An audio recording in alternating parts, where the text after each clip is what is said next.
Om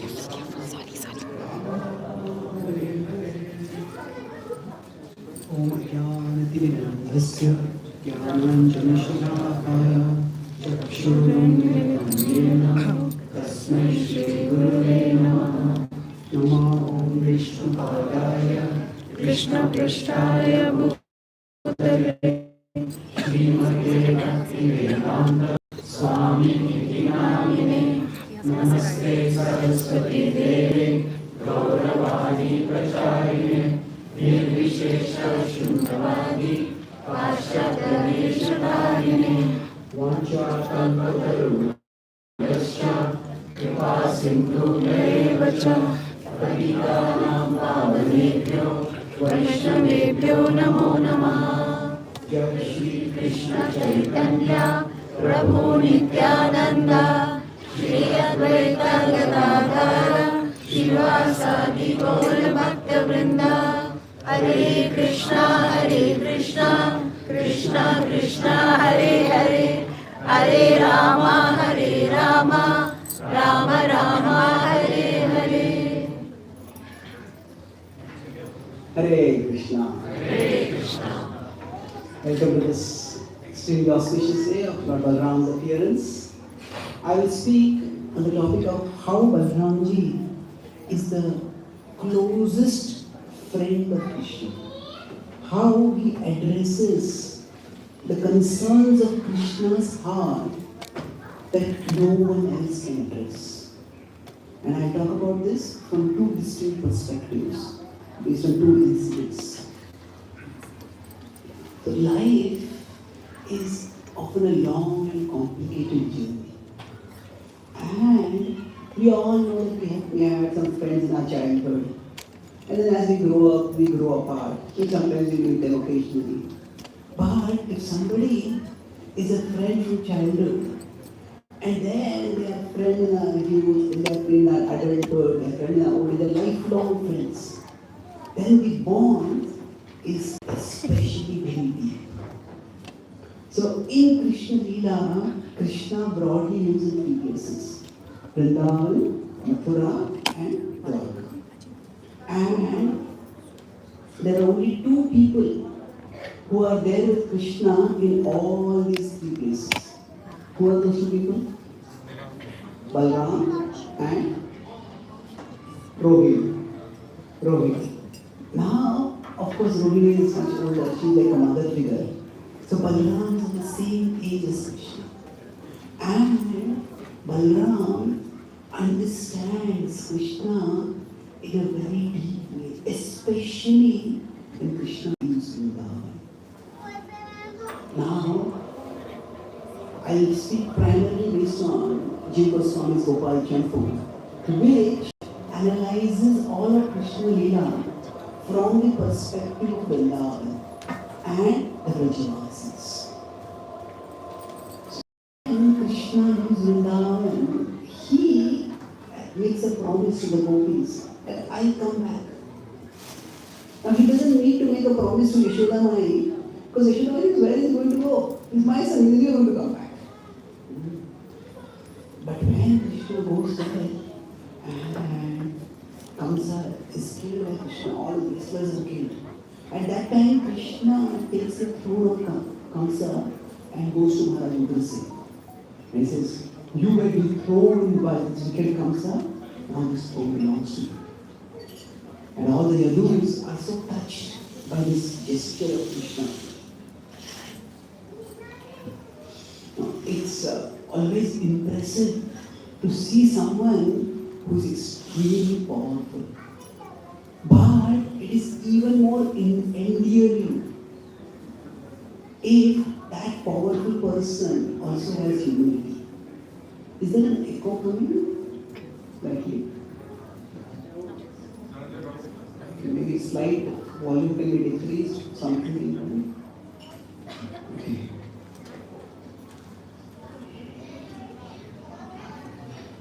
Once I was giving a class, there was a lot of echo. And then suddenly the echo went away, but the voice also went away. Are you able to hear me behind now? Behind also? So, now, when Krishna did this, he said that you be the king and I will go back to Vrindavan. The Yadus were initially happy that Krishna is so humble and offering the throne to bless him. But they became panicking. How can you go back? Your king Kamsa, but Kamsa had been very allies. And they will come us. You have to be here to protect us. And Krishna could not say no. I belong to Vrindavan, I'm Prajavasi. No, you belong to us. There was a prophecy that the eighth child of Devaki will kill. Comes and you kill him, therefore you are a child of Devaki. Now you should. Krishna is taken aback. At one level, Krishna is God and he knows everything. But in the Leela, Krishna is still a small child. He's just a barely a 10-year-old child. And then he reluctantly agrees to stay on in Vrindavan. In Mathura, away from Vrindavan. All the Brajavasis, when they are going back, Krishna has to tell Nanda Maharaj that they're saying that I am their son. And Nanda Maharaj gives us sarcastic kind of laugh. He says, it is our fortune that great people are claiming that which is ours to be theirs. Mm-hmm. And he says, if you are going to stay here, Krishna, then I will also stay here. We'll all come and stay here. Krishna says, but we have so many cows. We are all servants of the cows. How will you take care of the cows over here? We need to be there. And the Maharaj says, every week I'll come to visit you. Krishna says, you can never come to visit me. What is that? My enemies will try to attack me. And if they come to know that you are so close to me, then they will attack you. Therefore, we should let the world think that Vrindavan just happened to be some place I stayed while my father was in prison. And now that I'm back in Mathura, then I have no connection to Vrindavan. If the world thinks that I have forgotten Vrindavan, then they will not pay attention to Vrindavan. And that way he will be protected. And when the Maharaj heard the words from Krishna, I have forgotten Vrindavan, his heart shattered. Krishna, will you forget us? He said, no, I will never forget you. He said, I just want to protect you. And it is because of this that all the Mathura and Vrindavan were so close to each other. Neither did the Brajavasis go to Mathura, nor did Krishna come from Mathura to Vrindavan. And then, from Krishna's perspective, he handled this conversation very maturely. But still, he's just a 10-year-old boy.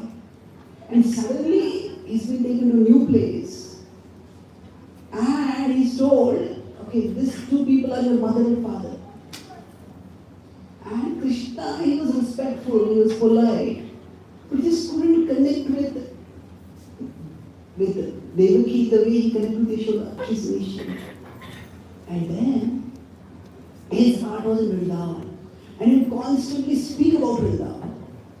Now, the Mathura, they were very afraid that Krishna might go back to Vrindavan. Normally, when someone speaks, just by their face, their eyes, their expressions, we understand how much involved they are in it. When we talk about someone we love, our face lights up. So they could see that whenever Krishna would speak about Vrindavan, his face would light up. So they were happy to see that Krishna was so happy, but they were unhappy to see that Krishna was so happy about a place different from them. And that is why they started turning away, disapproving, neglecting whenever Krishna would speak about Vrindavan. And small children are like quite sensitive. If they see that something is displeasing to adults, then they may go two ways. If they are naughty, they may do that thing all the time. But if they are timid and respectful, And they not do that at all. Now, Krishna in Vrindavan is naughty. But when Nanda Maharaj saw Krishna, or rather Krishna saw Nanda Maharaj, Nanda Maharaj said, while you are in Mathura, treat Vasudeva just like me, obey him, do not displease him. And because of that, Krishna would never not want to displease Vasudeva or the elders who were close to Vasudeva. And that's why he just stopped speaking about Vrindavan. Although his heart longed to talk about Vrindavan. And then he would sometimes talk with Balaram, but they also had to talk secretly. Because all eyes watching. Might they just sneak away from Vrindavan at any time? They're after a royal princess. And Vasudeva saw that Krishna is not very comfortable. So he called her. And when Roli came, Krishna and Balaram, they would hug her. She's still old and they just can't hug her legs. And they poured out their heart. How they were remembering Vrindavan and they just couldn't speak about Vrindavan. And Rohit tried to speak about the Vrajavasis and the love of the Vrajavasis for Krishna. And the Mathuravasis, are you from Vrindavan or are you from Mathura? Whose party are you on? So, did the Vrajavasis, we know that Vrindavan produces a lot of milk. Did they feed you milk sweets and spoil you? He says, you should speak about Mathura, not Vrindavan. And Rohit tried, but she realized that she couldn't make the Mathuravasis understand. Now, of course, Mathuravasis are also devotees, the great devotees, but their message is slightly different. When Chaitanya Mahaprabhu is instructing Jagadanan Pandit, Jagadanan Pandit goes to Mathura to Vrindavan, and he says, the Mathuravasis' mood is slightly different. Don't spend too much time in Mathura. Just go to Vrindavan. So, then, after staying for some time in Mathura, Krishna goes to Sandipani's ashram. Where is that? Ujjain, yes. So when he goes there, this is the time when separation from Vrindavan agonizes him, torments him the most. Why? Because externally, Sandipani's ashram was also in a rural place. There were cows over there, there were forests over there. The traditional life was not always a simple rural life. There was a village, Vrindavan, there was a city, Mathura. So when the external is so different, Krishna's thoughts were only inside about Vrindavan. But in his Guru's ashram, he just would get overwhelmed by memories of Vrindavan. And at that time, Krishna was just crying. And it was at that time that Balaram would speak to him and they would pour their hearts. And all day they would study and services in the Gurukula. Late into the night they would sit and chat. And Balaram would console Krishna. Balaram would solace Krishna. Balaram would understand the agony that Krishna was experiencing. And Krishna found relief in pouring out his heart. Now was in Mathura, he surrounded the people who loved him. But all the Mathuravasis loved him, but they didn't understand him. They didn't understand why his heart was in Vrindavan so much. There are different kinds of loneliness. When we are physically alone, we can feel lonely. But the most painful loneliness is when we are surrounded by people who don't understand us. And if we are in a group where nobody understands us, and there is one person who understands us, we bond very deeply with that person, naturally connected with us.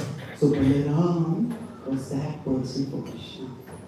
Balaram would relieve the agony of Krishna, speaking about Vrindavan, by hearing Krishna speak about Vrindavan, by discussing about the glories of Nanda Maharaj, Yashodamai, the gopis, the gopas, the cows, over them.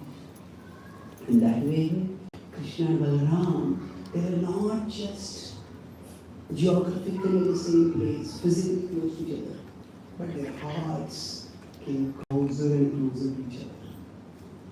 They're always close to each other, even in Vrindavan. But even outside Vrindavan, especially in the first few years outside Vrindavan, that was an extremely difficult period for Krishna. And that was where Balramji played not just invaluable, but an irreplaceable role. Nobody else could play that. Really, she couldn't show her love about Vrindavan publicly because she would get suspect. Now, when Balaram would speak about Vrindavan, he spoke about this not just in his Guru's ashram, but whether it's in Mathura or whether it is in Dwarka. Everybody is sure. Right from the beginning, they knew Balaram was a Yadu. Balaram was from Yadu. So there was no fear that Balaram will go to Vrindavan and stay in Vrindavan. Since Balaram was speaking, the Mathuravasis' hope was that Balaram will slowly make Krishna a Mathuravasi. So that love, Balaram did this service. He mentally acted like a setu, a bridge between Krishna and Mathuravasi. And slowly Krishna grew up. Krishna started taking more and more responsibilities of being a Kshatriya, of being a leader of the dynasty. And although Krishna had told Nanda Maharaj, don't come here. But Nanda Maharaj wanted to know, and that is why he keeps sending messengers to check on Krishna's well-being and whereabouts. But then something catastrophic happened. Krishna relocated from Mathura to the other end of the country, Dwarka. At an external level, this relocation was to protect the Mathuravasis from the repeated attacks by the many enemies of Krishna. But Krishna had actually effortlessly defeated all the enemies. Jarasandha had attacked him repeatedly. Each time Krishna has effortlessly defeated him. So why did Krishna suddenly have to relocate all the way? Wrong. Was Krishna not capable of protecting his devotees, the Yadus in Mathura? Eminently was. Krishna relocated for protecting the Vrajavasis. Whenever Jarasandha and other invaders would come to Mathura, the main way to Mathura passed by Vrindavan. And the Vrajavasis would have to leave their homes and hide in the caves of Govardhan every time an invading army would pass by. Normally, invading armies would never attack civilians. But these were not ordinary invaders, they were demons. And on top, one of the main wealth of a kingdom was considered to be cows. So one of the key ways by which an enemy would signal their intent to attack was to capture the cows. Not harm the cows, but capture the cows. That's what the Kurus did when they wanted to attack Virat. So, the Vrajavasis didn't want their cows to be captured, and Krishna didn't want the Vrajavasis' cows to be captured. So Krishna decided, I will go far away to Vrindavan. And my enemies to come to me, they will go far away to Vrindavan. While this was the concern of Krishna, but at the same time, this also increased his agony. He was further and further away from Vrindavan. And he knew in his heart how much the Vrajavasis were afflicted by separation. And here, Krishna could not go back to Vrindavan. Why not? Because, again, two reasons. He didn't want to please Vasudeva. Even when he grew up, even when Krishna was married and had children, still Uddhava wasn't the affair. Krishna will leave us. And he didn't want to displease. And more importantly, Krishna wanted to always protect the Vrajavasis. So now, the more powerful a person he becomes, the more celebrated a person he becomes, then if that person goes back to some small village, if somebody becomes the prime minister of a country, and then they go back to some small village where they grew up, and that means that village is very important for them. Then the attention to that village will become even more. So, when Krishna says in the Bhagavad Gita, Yadiham naja varteyam jatu karmanyatam, he says that I have no duty, yet I do every one of my duties diligently. I have no desires, yet I am not having any fruit to desire, but I do my duties diligently. What is Krishna referring to? He's referring to the call of duty. At one level, he's referring to the call of duty that keeps him away from those whom he loves the most. For the sake of the Vrajavasis, he stays away from the Vrajavasis. But Krishna wants the Vrajavasis to know that he loves them, he cares for them, he cherishes them in his heart. It's bad enough if we can't be with our loved ones. It's painful for us. But it's even more painful if our loved ones think that we don't love them. No. That if we love someone, but if that person thinks we don't love them. And knowing that they think like that causes us great pain. So, mortify Krishna. And the Vrajavasis would think that he had abandoned them, that he had failed to keep his promise. And thus it is that Krishna sent Akrura to Vrindavan. And Akrura consoled the Vrajavasis. Actually, while consoling the Vrajavasis, it was Akrura, was Akrura. Screw to use Akrura here. Sorry. So Uddhava, when he consoled the Vrajavasis, he realized that actually they don't need consolation. I need some education. It is that their level of devotion is so great. It is unbelievable. Sometimes the speaker may give a class about Krishna Lila, and somebody in the audience may go into ecstasy. And the speaker, I don't have so much love for Krishna, what is this? So it was like that for Uddhava, it was education. But Uddhava gave solace to the Vrajavasis. And he said, yes, Krishna cares for you, Krishna loves you. And Krishna will come to you soon.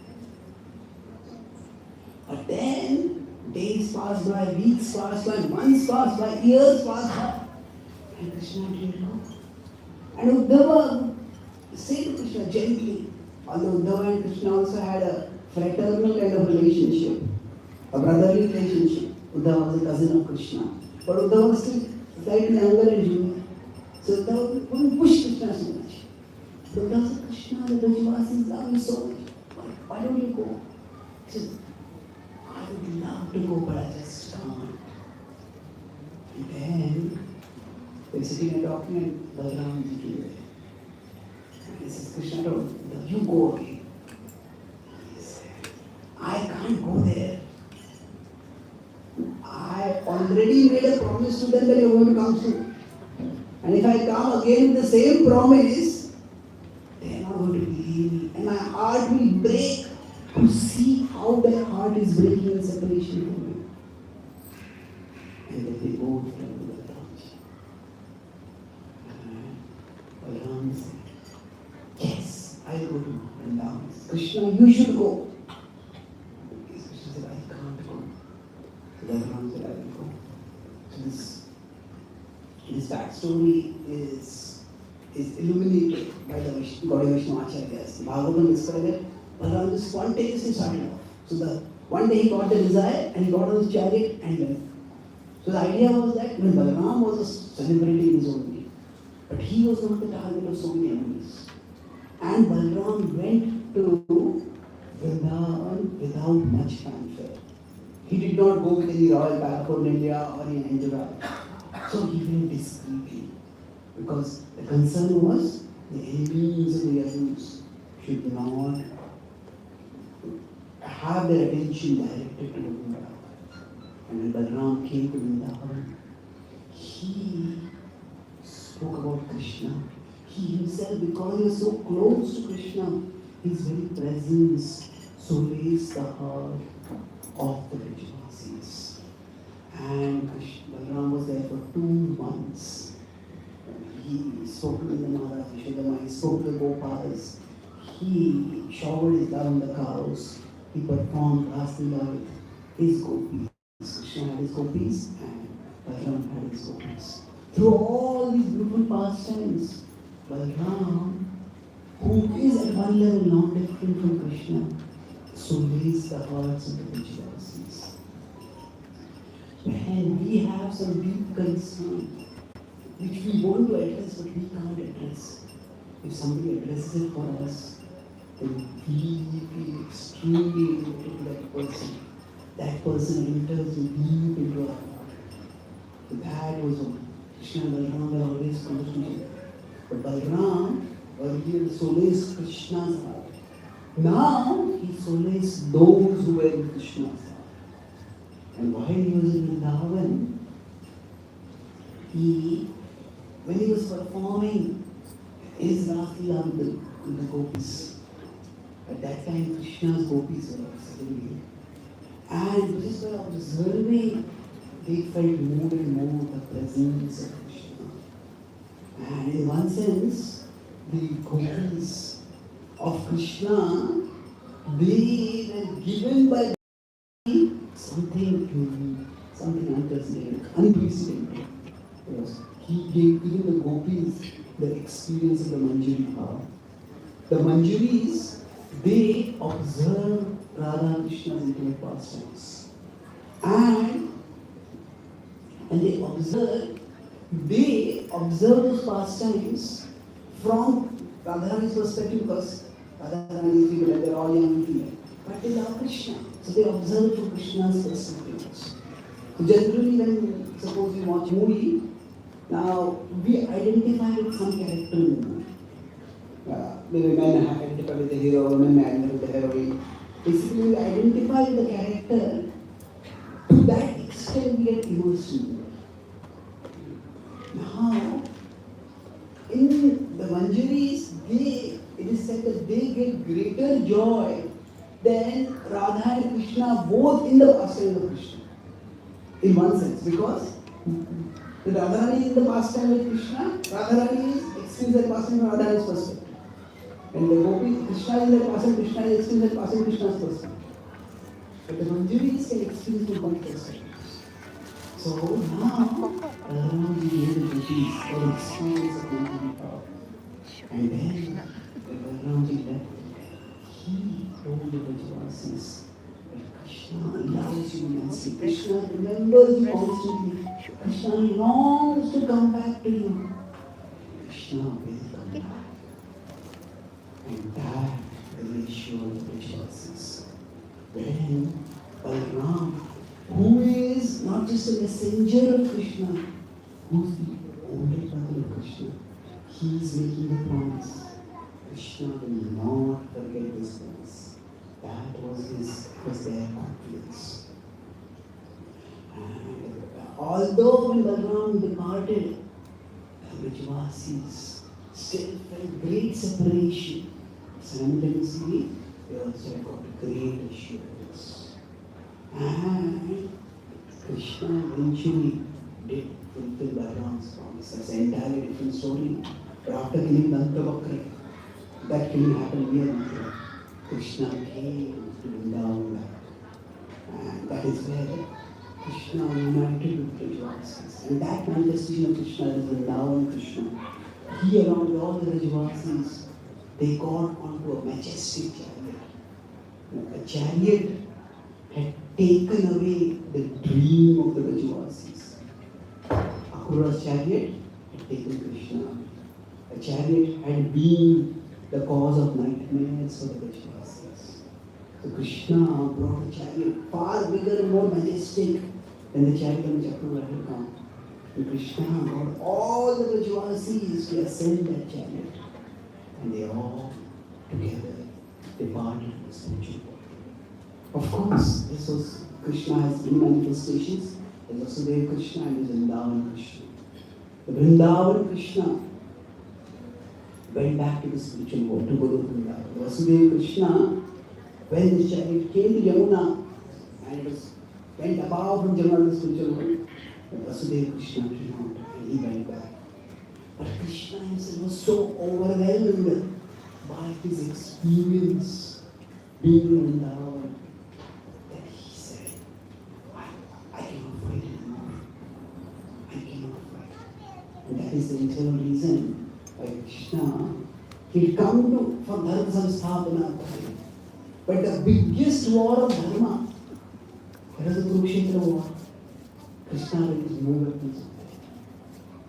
Krishna's heart was in Vrindavan. Of course, Krishna was there.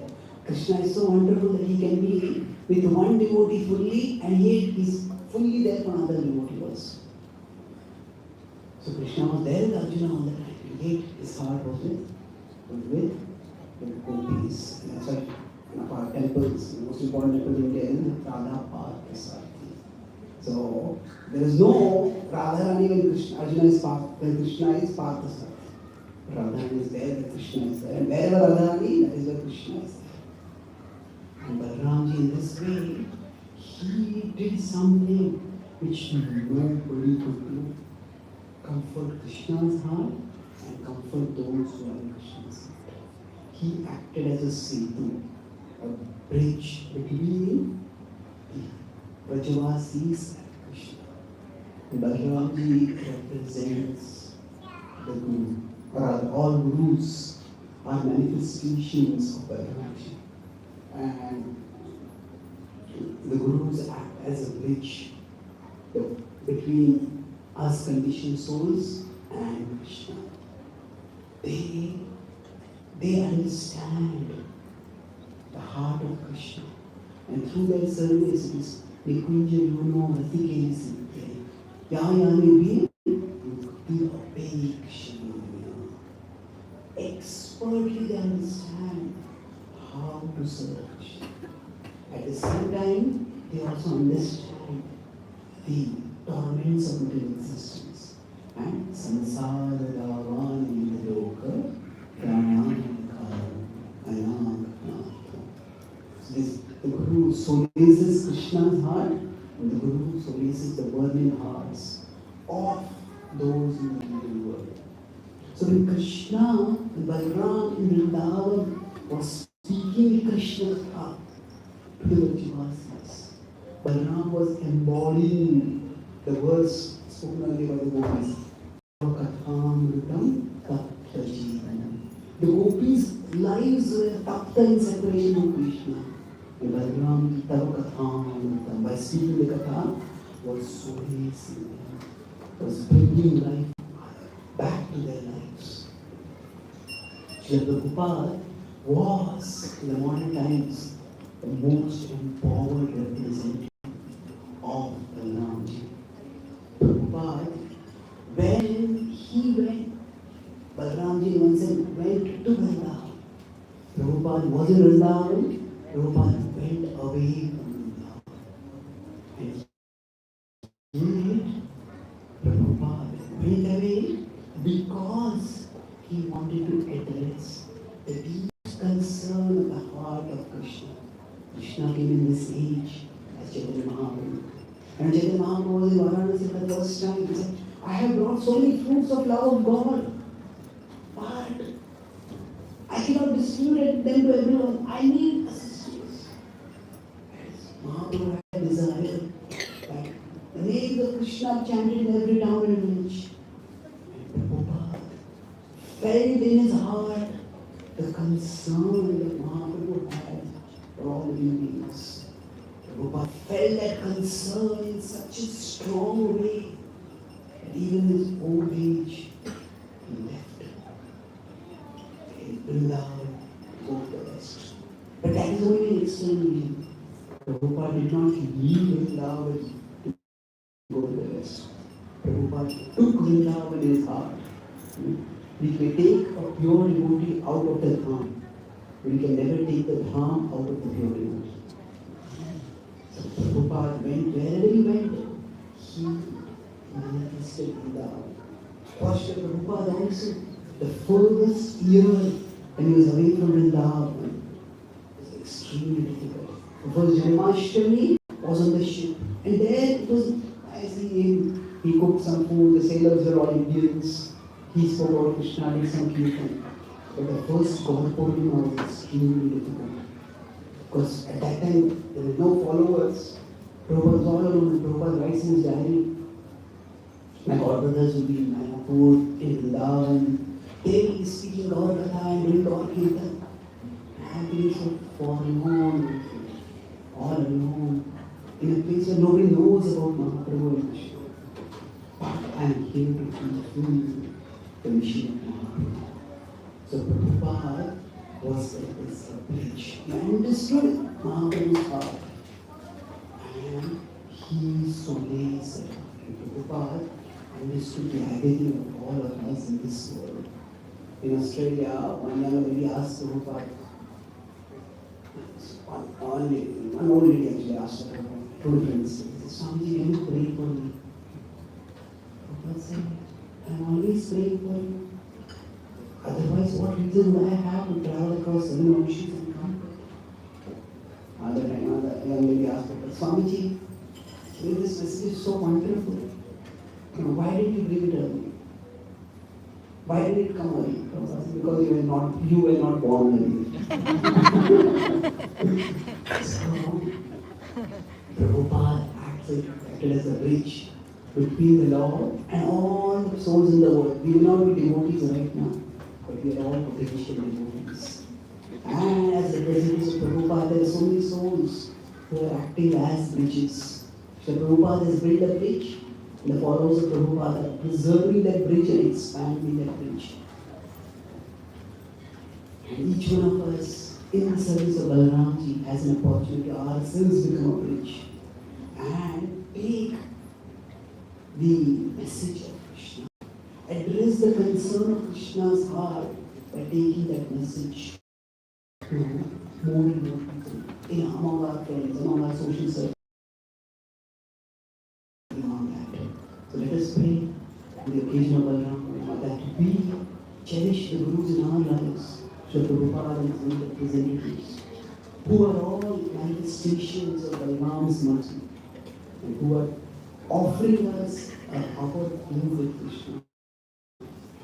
And we can pray for their mercy so that we ourselves can become unions to Krishna for more souls. Shri Balaram Ji ki Jai, Balaram Mahotsav ki Jai, Shri Prabhupada ki Jai, Gaur Bhakta ki Jai, Hari Hari Bol. Jai.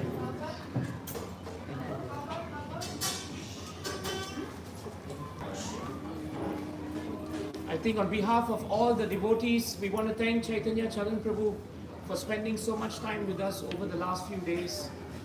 Please reflect on the points that he raised today, and I hope today we have become much more attuned and much more aware of the great pastime of Lord Balaram and the wonderful reason why we are actually indebted to Lord Balaram, especially him being the fountainhead of all spiritual masters. And we want to thank Chaitanya Prabhu for giving us this very important contribution. Thank you very much. We come to the next part of the program where we get prepared for Julan Yatra, followed by Aarti and Darshan of Krishna Balaram. So we're going to set ourselves up right now, and in a while we will be starting very soon. We request all devotees to just do one thing. I know we are a bit squeezed, but I think we have a bit more space here. This side we're very luxurious. Too luxurious actually, right? Narottam Prabhu, you have to move out from there now. We need space there to sit down. And all the harmoniums will have to be moved to the back over there. And Prabhus, you can come all the way to here.